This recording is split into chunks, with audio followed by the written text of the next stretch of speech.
It all started with a dream, a white picket fence, a tidy lawn, 2 kids, and a shiny new car in the driveway. After World War II, millions of Americans chased that dream, and what they built changed the face of the country forever.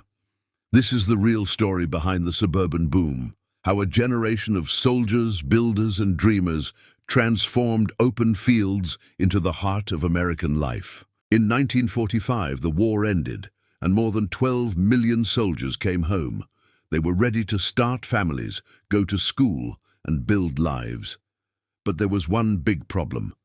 There weren't enough homes. America was in a housing crisis. Cities were crowded, apartments were scarce, and young families were desperate for space. That's when a man named William Levitt had an idea. He looked at the efficiency of wartime factories and thought, why not build houses the same way? Mass production, but for homes. In 1947, on Long Island, New York, his company built a community called Levittown. It was the first true suburb. Rows of nearly identical houses stretched across farmland.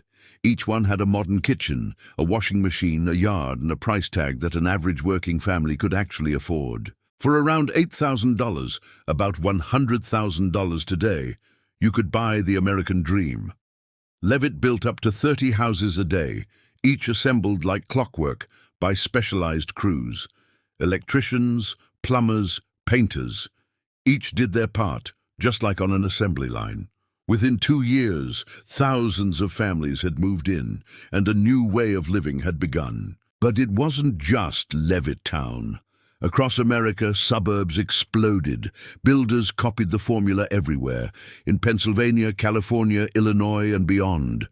Highways were expanding, car ownership was rising, and for the first time, the average family could live outside the city and still commute to work. The government helped make it happen. The GI Bill gave returning soldiers low-interest loans and made home ownership possible for millions. The Federal Highway Act of 1956 poured billions into building roads that connected suburbs to cities. For the first time, you didn't have to be rich to own a house. You just needed a steady job, a car, and a dream. For many, it was paradise. Quiet streets, good schools, friendly neighbors, and room for kids to play. Supermarkets replaced corner stores, and shopping centers popped up everywhere. Barbecues, backyard parties, and TV dinners became symbols of a comfortable modern life. America had traded the noise of the city for the calm of the cul-de-sac. But the boom also came with a cost, one that people didn't always see. Suburbs weren't built for everyone. In places like Levittown, black families were barred from buying homes due to discriminatory covenants. Real estate agents and banks practiced redlining, denying loans to minority families, and shaping a pattern of segregation that would last for decades.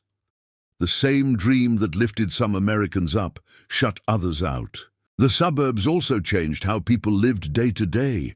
Cars became essential, neighbors were farther apart, public spaces gave way to private lawns, life became quieter and more isolated. The city was where you worked, the suburb was where you retreated. The rhythms of American life split in two. Still, the image of the suburb took hold of the national imagination. It was the backdrop for sitcoms, commercials, and political speeches. The house in the suburbs became a symbol of success, stability, and safety. Proof that you had made it. By the 1960s, most new homes were being built outside cities. The suburban boom had become the new American normal. But as the decades passed, cracks began to show. Traffic jams, long commutes, rising costs, and environmental damage made people question whether the dream had gone too far. Farmland disappeared under asphalt. Downtowns declined as malls took over. The very convenience that made the suburbs attractive started to feel confining. Yet even with all its flaws, the suburban ideal still lingers, a powerful piece of American identity, the promise of space, ownership, and peace of mind.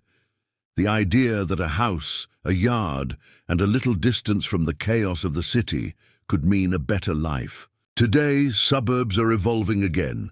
Some are becoming walkable and urbanized, others are fading as younger generations move back to cities or work remotely. But the impact of that post-war boom is everywhere, in how we build, how we drive, how we live. The suburbs weren't just neighborhoods. They were the blueprint for modern America, mass-produced hope sold with a mortgage and a smile. For better or worse, they reshaped the landscape, the economy, and the American dream itself. Because the story of the suburbs isn't just about where we live, it's about who we thought we could become.